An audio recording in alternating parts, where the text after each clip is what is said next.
I never thought I would be chasing child predators. It was 2 years ago when our team intercepted conversations between a 12-year-old girl and a 40-year-old pedophile. He wasn't just talking to her, he was abusing her, coercing her, collecting images and videos, and no one in her life, her parents, sixth grade teacher, or friends, knew what was happening. I have a sixth grader of my own. I have 3 kids, actually, but you don't have to be a parent to be devastated by this. I work for a tech company that uses artificial intelligence to detect issues like grooming and sexual predation, and this is something we see constantly. These abuses are occurring quietly and mostly go unreported, and we want parents to know exactly what we know about what happens online. So we made a plan. A man has been arrested for allegedly raping a 15-year-old that he met over Snapchat. Instagram has become the #1 social media site. At the top of the free download. We've also seen firsthand the predatory symbiotic relationship that exists between Instagram and Snapchat. We would create a fictitious 15-year-old girl, complete with a believable social media identity, put her online, and document how long it would take for a predator to approach her. But creating a person out of thin air is complicated. We needed photos, but we knew we couldn't use an actual teenager. It would have to be someone on our team. I'm 37, but our graphic designers assured me that with the wonders of photo manipulation, they could magically make me look over 2 decades younger. We bought clothes and accessories, studied body language and facial expressions. We methodically covered and edited signs of aging, wrinkles, weight shifts, and stretch marks. Meanwhile, we coordinated with federal, state, and local law enforcement. Then we built a story around her, a history, a family, a social circle. Libby was born in 2004 and is a sophomore who recently moved to Indiana. We created multiple online accounts for Libby, prominently displayed her age, and posted typical teen content. We even created virtual friends for Libby who would comment on her posts. With everything in place, we would launch the project, give it a few months, and see if anyone would buy it. So we hit the button, and Libby went live.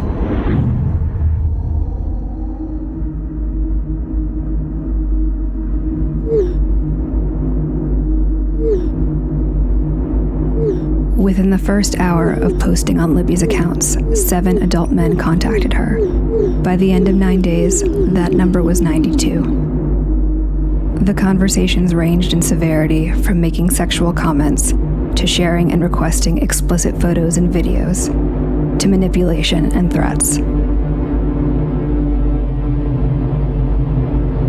The onslaught was so massive, it took 5 of us playing Libby full-time to keep up. We decided to move off-site where we could scale up the operation and gather as much information and evidence as possible. Since Libby is 15, men might try to falsely justify their actions towards her because of her proximity to adulthood. Would parents question, where's the bar? Would a 13-year-old face the same barrage of predators? A 12-year-old? How young could it possibly go? The graphics team transformed me into 11-year-old Bailey. Bailey is afraid of the dark. She hasn't had her first crush yet. She's still prepubescent. A parent might assume Bailey would be insulated from any sort of predatory attack. We launched our 11-year-old persona online. 444 and go.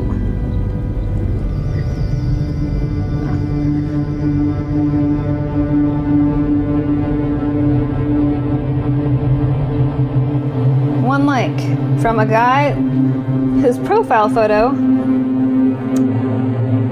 is a penis.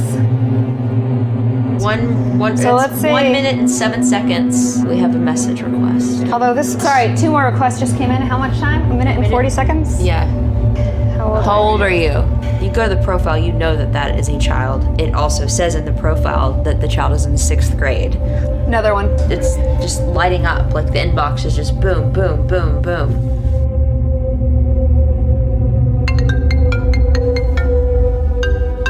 An incoming video call in less than 5 minutes.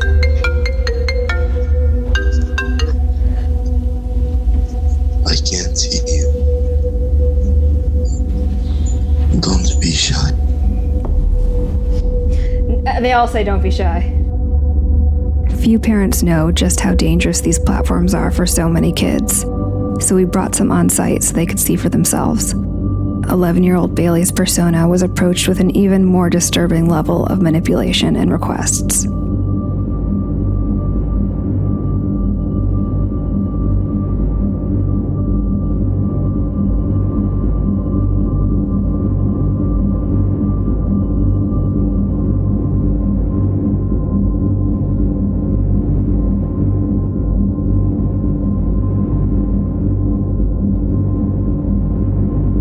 While the majority of the abuse happened from a distance, our child profiles also received requests to meet up in person, especially our 15-year-old persona.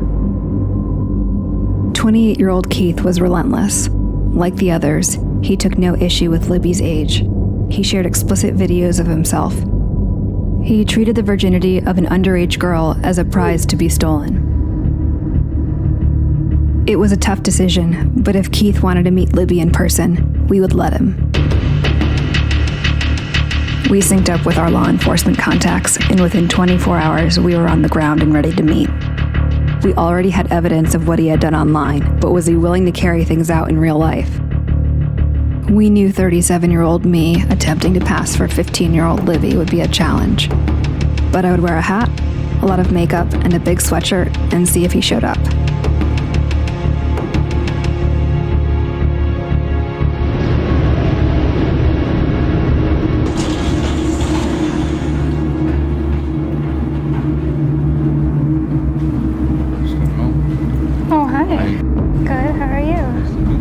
To meet you too. Hey. How you doing? Good. Okay. Is it what you expected? Well, yeah. So you going upstairs? Wait, so do you want to go for a walk first? Okay. What's wrong? Why you're not trying to rush upstairs?